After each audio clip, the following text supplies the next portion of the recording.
Halo, Assalamualaikum warahmatullahi wabarakatuh. Perkenalkan, nama aku Naila Zara Ar-Rahma dengan NIM 042111233153. Jadi di sini aku akan membuat video untuk memenuhi tugas individu komunikasi bisnis kelas I. Di sini aku mengambil topik bagaimana sih cara kita menyampaikan pesan atau informasi kepada orang yang susah atau sulit menerima perubahan. Di sini di dalam video ini aku akan membahas bagaimana cara tips, kemudian bagaimana cara menyikapinya, dan bagaimana kita membuat orang-orang itu supaya bisa menerima perubahan-perubahan yang telah terjadi.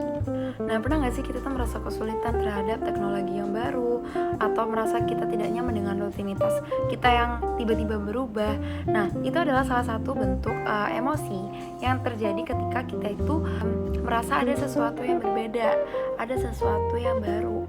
Nah, hal tersebut itu wajar karena memang itu adalah reaksi normal dari manusia. Nah, lantas apa sih yang sebenarnya membuat perubahan-perubahan yang terjadi secara tiba-tiba itu sulit untuk diterima? Nah, yang pertama adalah zona nyaman. Nah, pastinya kita semua ini memiliki zona nyamannya masing-masing. Nah, zona nyaman ini pasti akan memberikan rasa aman dan rasa kepastian. Nah, pastinya perubahan itu yang terjadi secara tiba-tiba akan keluar dari zona nyaman kita, sehingga kita tuh merasa tidak nyaman dan tidak pasti akan adanya perubahan ini. Nah, yang selanjutnya adalah ketakutan. Nah, pastinya perubahan itu akan membawa kepada situasi di mana kita tuh tidak pernah ketemu, tidak pernah tahu, tidak pernah mengenali. Nah, pastinya ketakutan ini akan menghambat perubahan-perubahan yang baru ini masuk ke dalam rutinitas kita. Nah, yang ketiga adalah adanya keterbiasaan. Nah, pastinya kita juga sudah memiliki keterbiasaan lama dengan rutinitas yang sama, tetapi tiba-tiba ada perubahan, pastinya kita akan mengalami perubahan kebiasaan, mengalami rutinitas dan pola pikir kita yang biasanya. Nah, sehingga kita ini harus membuang kebiasaan lama kita dan belajar dari hal-hal yang baru. Nah, selanjutnya adalah ketakutan akan kegagalan. Nah, biasanya perubahan ini kan melibatkan resiko kegagalan nih. Nah, resiko ini yang membuat kita tuh enggan untuk melakukan hal-hal yang baru. Nah, dan yang selanjutnya adalah kurangnya informasi. Nah, biasanya perubahan-perubahan yang baru itu kita tuh tidak jelas atau tidak lengkap gitu loh menyampaikan informasi perubahan-perubahan tersebut. Nah, sehingga orang-orang itu cenderung resisten terhadap perubahan. Mereka itu merasa tidak yakin dan khawatir mengenai dampak-dampak dari perubahan tersebut. Oke, lantas bagaimana sih kita harus mengomunikasikan perubahan-perubahan yang telah terjadi itu kepada orang yang menolak perubahan? Nah, jadi di sini aku mengambil case, contohnya adalah kita berkomunikasi kepada misalnya ibu kita mengenai perubahan-perubahan yang ada di smartphone. Seperti contohnya, kita mengajari bagaimana cara memesan ojek online. Nah, pastinya ibu kita ini kan bingung nih, karena yang dulunya ojek online itu harus dipanggil di pangkalan, sekarang itu bisa melalui gadget aja, bisa melalui smartphone. Nah, hal itu adalah perubahan yang sangat drastis, sehingga ibu kita perlu adaptasi dengan perubahan-perubahan ini. Nah, kita sebagai anak nih harus memberikan informasi yang tepat. Salah satunya adalah dengan cara melakukan komunikasi yang efektif. Jadi kita tuh harus menyampaikan tujuan dari perubahan ini.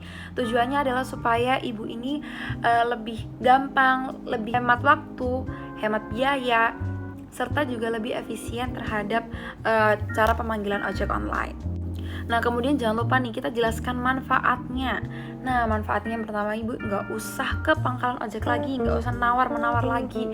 Tinggal aja nih pencet di aplikasi Gojek, langsung tertera harganya.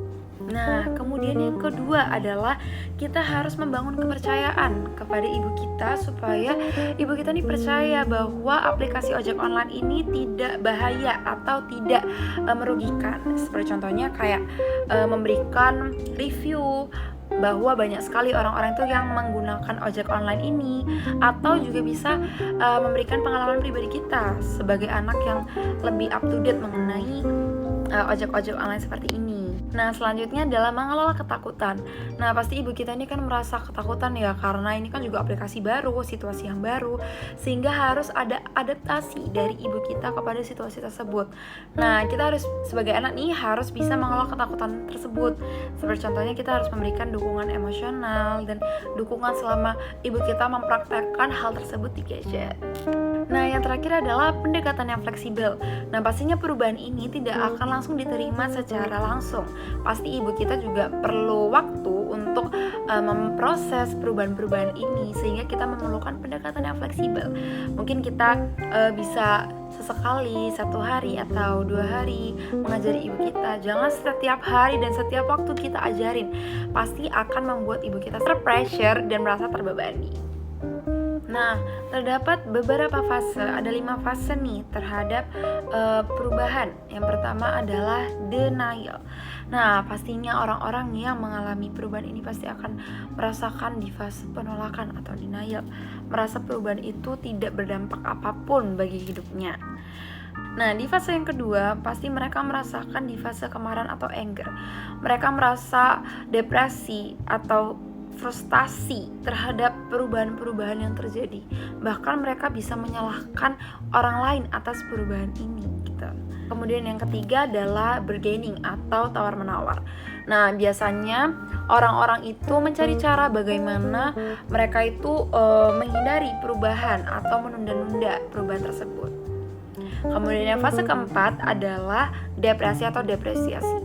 Jadi mereka ini merasa sedih atau merasa kehilangan semangat ataupun putus asa terhadap perubahan yang terjadi, karena mungkin mereka merasa bahwa perubahan ini terlalu berat, kayak dia merasa bahwa perubahan ini tidak akan cocok untuk dia gitu. Kemudian setelah mereka merasa depresi, merasa putus asa, ada di fase terakhir yaitu acceptance atau penerimaan.